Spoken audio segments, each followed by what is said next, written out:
कहते हैं जो अपनी ज़िंदगी में ज़्यादा तकलीफ़ें झेलते हैं, ज़्यादा परेशानियों को फेस करते हैं, वो अपने अंदर उतने ही क्षमताओं का निखार करते हैं। तो इस किताबी ज्ञान का हमारे जीवन से रिलेशन क्या है? जब किसी व्यक्ति के जीवन में परेशानियों की चरम सीमा पार हो जाती है, तब वो व्यक्ति स्वयं को हारा हुआ मानने लगता है। और ये फैक्ट है, इसको कोई नकार नहीं सकता।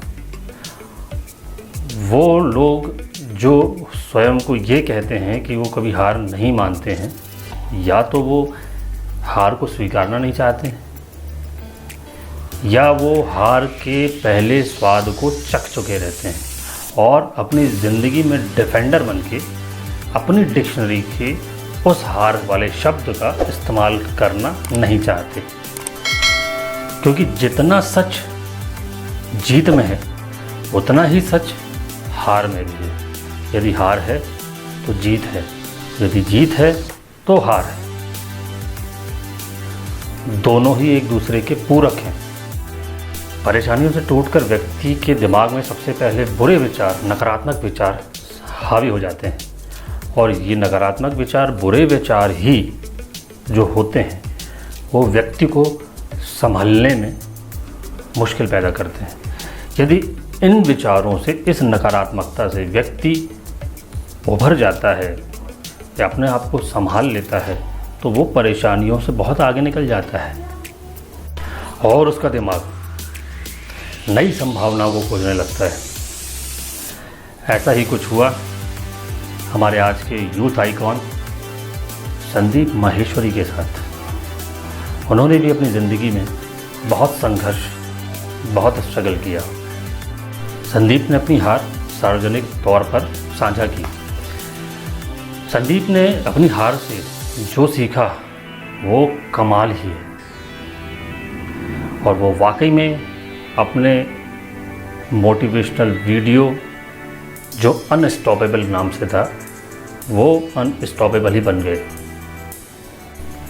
यदि आप भारतीय हैं और इंटरनेट से थोड़ा बहुत भी संबंध रखते हैं, तो आप बेहतर तरीके से संदीप माहेश्वरी को जानते होंगे। संदीप माहेश्वरी एक इंटरनेट पर्सनैलिटी, एक एंटरप्रेन्योर और एक यूट्यूबर हैं। साथ ही साथ imagesbazaar.com नाम से उनकी एक वेबसाइट भी है, जिसके वो CEO और फाउंडर हैं। आज की तारीख में imagesbazaar.com के लगभग दुनिया के 45 देशों में 10,000 से ज़्यादा क्लाइंट सिर्फ imagesbazaar.com के पास में है। 1980 में पैदा हुए संदीप माहेश्वरी, जिनके पिताजी एक व्यवसायी थे, एक एल्यूमिनियम की कंपनी थी उनकी। किसी व्यक्तिगत कारण से वो कंपनी से सेपरेट हुए। फिर उन्होंने दूसरे बिज़नेस में ट्राई किया, कई प्रकार के बिज़नेस किए, लेकिन हर जगह असफलता ही प्राप्त हुई। और इन सब के चलते घर की आर्थिक स्थिति, माली स्थिति बहुत ज़्यादा ख़राब हो गई। उस आर्थिक स्थिति ख़राब होने के कारण संदीप को अपनी पढ़ाई को बीच में ही ब्रेक करना पड़ा। संदीप ने भी कई सारे काम करके पैसे कमाने की काफ़ी कोशिश करी, क्योंकि संदीप की भी इच्छा सभी यूथ के जैसे अर्न करने की थी। पैसा कमाओ, अपने शौक़ पूरे करो, अपनी आवश्यकताओं की पूर्ति करो, अपने परिवार को खुश रखो। तो संदीप ने भी काफ़ी काम करने के बाद भी लगातार असफलताएं उनके कामों में। नौकरी भी थी, उन्होंने नौकरी करी, उसमें सफलता नहीं मिली। उन्होंने एक फ़ोटोकॉपी का काम किया, फ़ोटोकॉपी का बिज़नेस किया, उसमें असफल हुए। उन्होंने मल्टी लेवल मार्केटिंग का काम किया, दूसरों को देखकर कि मल्टी लेवल मार्केटिंग में बहुत ज़्यादा पैसा है, लोग महीने के 2 से 3 लाख रुपए कमा रहे हैं। आज से 15 साल 10 साल पहले 2 से 3 लाख रुपए महीना कमाना और आज भी बहुत बड़ी बात है। तो मल्टी लेवल मार्केटिंग में भी सफलता नहीं मिल पाई। संदीप ने मॉडलिंग भी की। मॉडलिंग में भी हाथ आजमाने के बाद में जब वहाँ के कल्चर से वो दुखी हुए तो फिर मॉडलिंग भी उनको रास नहीं आई। फिर उन्होंने फ़ोटोग्राफी की तरफ अपना ध्यान लगाया। उन्होंने कोर्स किया। कोर्स करने के बाद में फिर उन्होंने स्टार्ट करने के बाद में उनके सबसे पहले इनिशियल जो प्रॉब्लम थी वो स्टूडियो की थी। वो ना होने के कारण वहाँ भी उनको सफलता नहीं मिल पा रही थी। तो उन्होंने उस कोर्स को अपग्रेड करने के लिए साउथ अफ्रीका से एक नया कोर्स किया। वो कोर्स करने के बाद वापस भारत लौटे। भारत में उन्होंने फिर से स्टार्टअप किया फ़ोटोग्राफी से। धीरे धीरे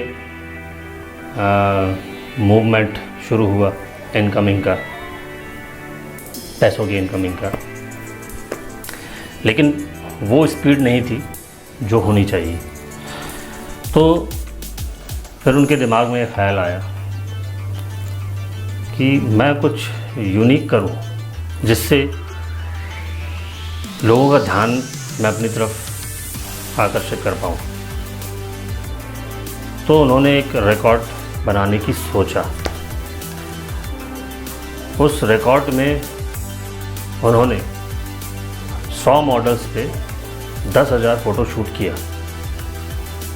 जैसे ही ये उनका टारगेट हिट हुआ वैसे ही Limca book of world record ने इनको अप्रोच किया।